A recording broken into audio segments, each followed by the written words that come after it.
daqui a gente pode também, talvez, um outro conceito, falar de espécies endêmicas, espécies cosmopolitas. Espécies endêmicas são aquelas que vivem em somente um local. Aí eu estou falando de distribuição, né? Distribuição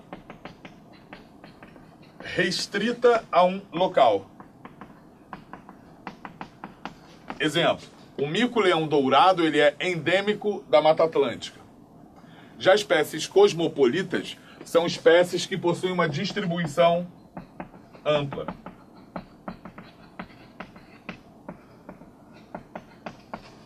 A barata é cosmopolita, o pombo é cosmopolita, tá? Então, espécies que tem tudo quanto é lugar, vagabundas, o homem é cosmopolita, são cosmopolitas, e aquelas que têm uma distribuição mais restrita são endêmicas. Beleza? Tira o printão aí e vamos para as próximas questões, para as próximas duas, tá? Dúvida, Jonas? Tem uma aqui que muita gente pediu para voltar, que é a questão do nicho realizado. Pediram para explicar essa questão novamente. E também, aproveitando isso, falar sobre a diferença entre sobreposição e superposição de nicho. Mesma coisa. Sobreposição e superposição é a mesma coisa. Eu prefiro sobreposição. Mas dá no mesmo, tá? Digamos assim...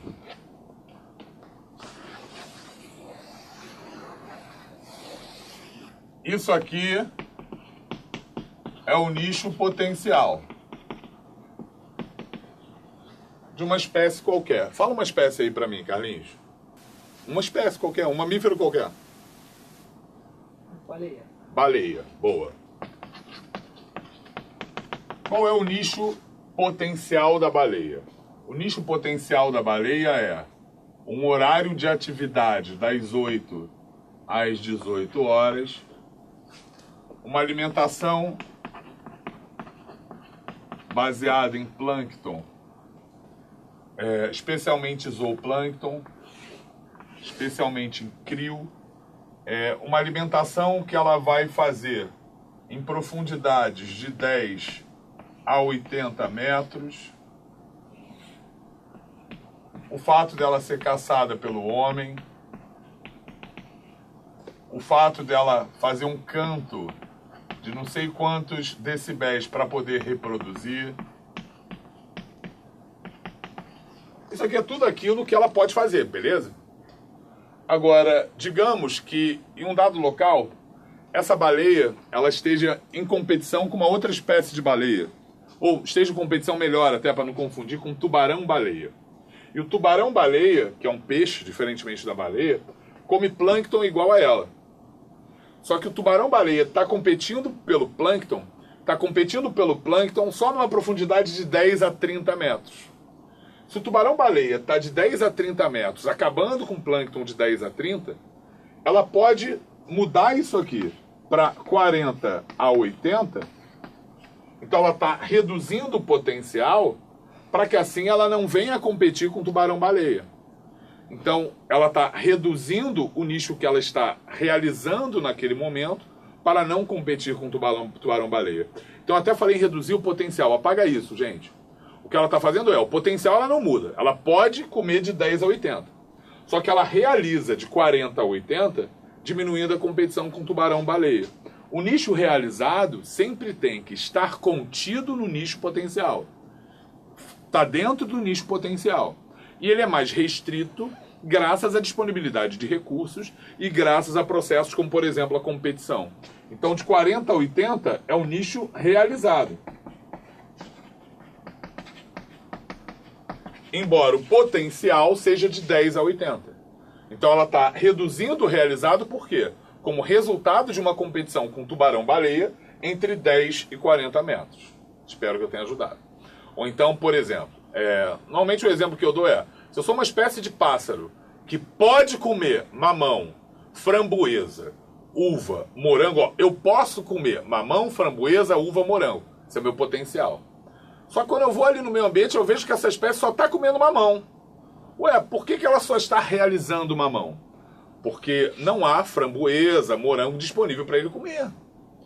Entendeu? Então isso limitou o realizado. O potencial não muda. O que vai mudar é o realizado. Beleza? Bom, gente, deixa eu fazer mais questão, porque senão não dá tempo, tá? Deixa eu apagar, não sei se alguém quer isso, mas vamos para a questão 4. As espécies de insetos cujos machos e fêmeas vivem no mesmo esconderijo. Opa! Vivem no mesmo local. Porém, na hora de alimentar-se, a fêmea busca o sangue de outros animais, enquanto que o macho se alimenta de seiva. Então, ó, um tá comendo uma coisa, o outro comendo outra. Igual o Aedes aegypti, né? Você sabe que é a mosquita que suga o sangue. O mosquitinho vai comer seiva e olha lá. Então, observa que há essa diferença. Então, eles estão vivendo no mesmo local? Sim! Então, o habitat é diferente? Não! Mas não estão comendo coisa diferente? Sim! O nicho é diferente? Sim! Então, a resposta aí. Nessas circunstâncias, podemos afirmar que eles ocupam o quê? Nichos diferentes, não é isso? Porém, têm o mesmo habitat. Então, a questão 4, a letra certa é a letra A. Foi? Fala aí, Joe.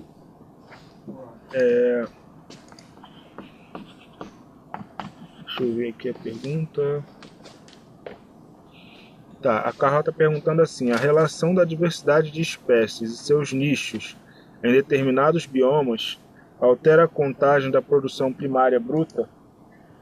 Vamos lá, Carla. Se a diversidade e o nicho, se isso altera a produtividade bruta. Carla, a produtividade bruta, ela varia muito pouco nos ecossistemas, Carla.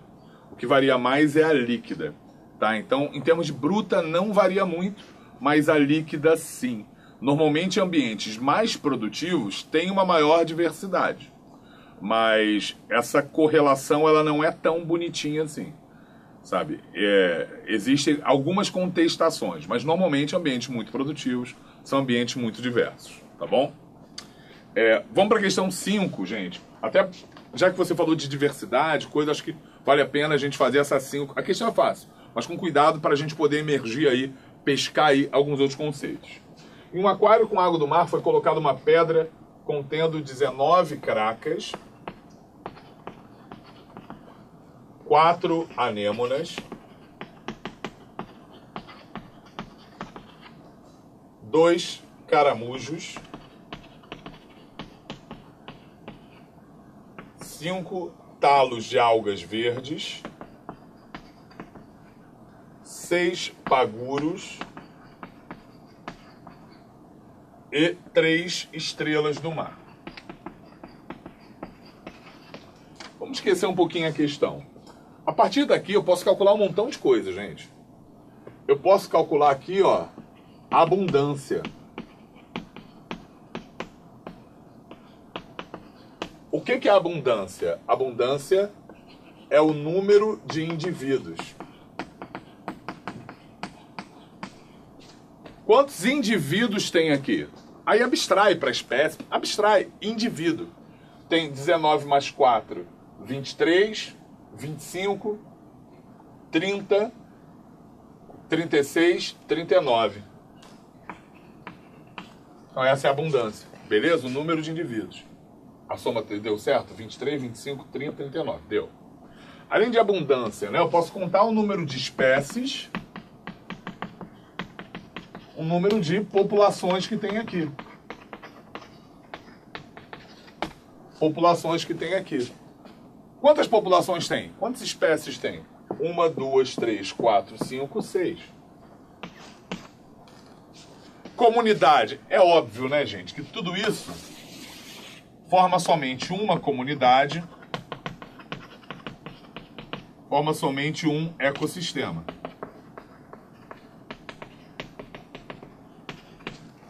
Tá bom?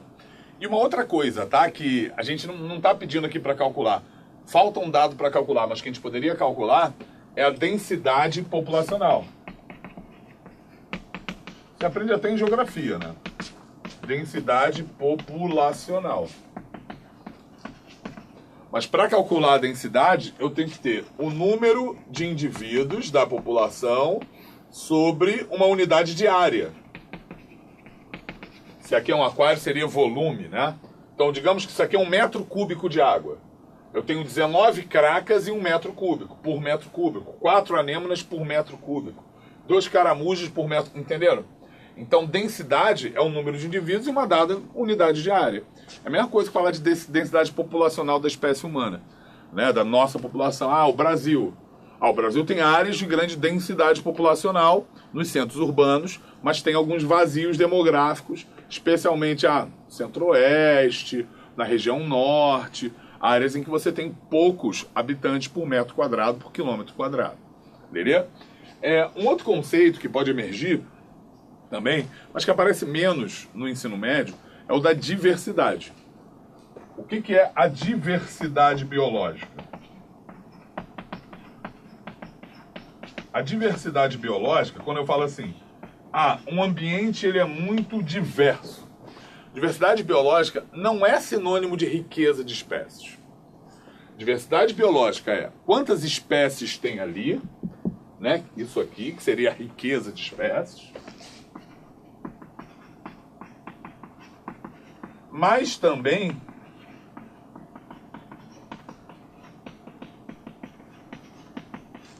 a equitabilidade.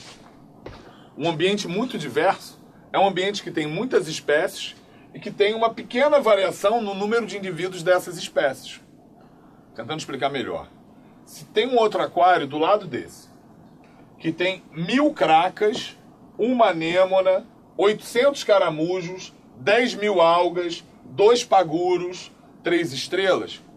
Repara, a riqueza está igual, tem as mesmas coisas.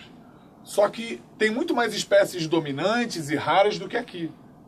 Então, esse ambiente que tem uma distribuição mais equilibrada das espécies, ele tem uma diversidade biológica maior do que um outro ambiente que tem uma mesma riqueza, mas espécies muito dominantes e espécies muito raras. Então, diversidade biológica é diretamente proporcional à riqueza de espécies, à quantidade de espécies de um dado local, bem como essa distribuição equitativa, equilibrada dos indivíduos dessas espécies.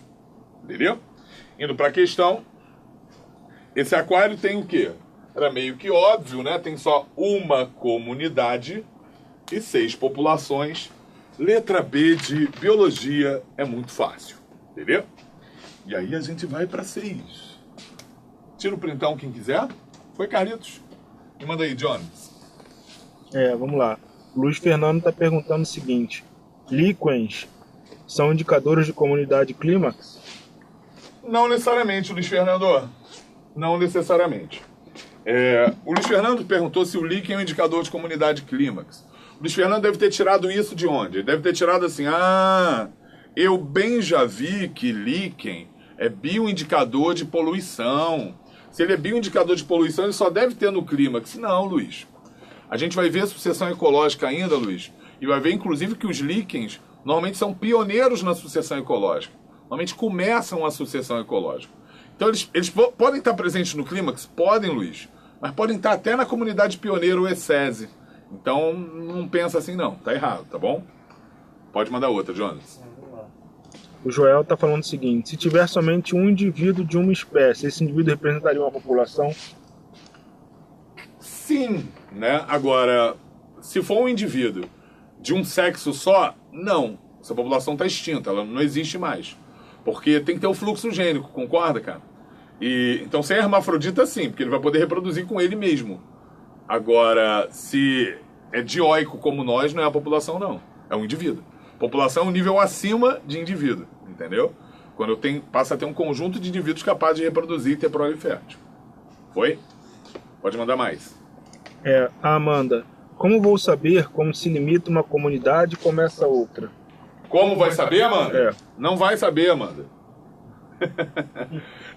Não vai saber. Boa questão, Amanda. Essa aí é uma discussão, né? Onde está o limite? Não sei. Né? Então, em ecologia, a gente não consegue delimitar as comunidades. Existem alguns casos que é mais fácil, né, Amanda? Por exemplo, numa ilha. Beleza. Aí eu posso delimitar de forma mais fácil. Mas onde eu vou saber até onde vai o Cerrado, onde começa a Caatinga, também a região lá, o ecótono, a transição entre Cerrado e Amazônia, você não vai saber, né, Amanda? Então, os limites de uma comunidade, de um ecossistema, muitas vezes não são bem definidos. Entendeu?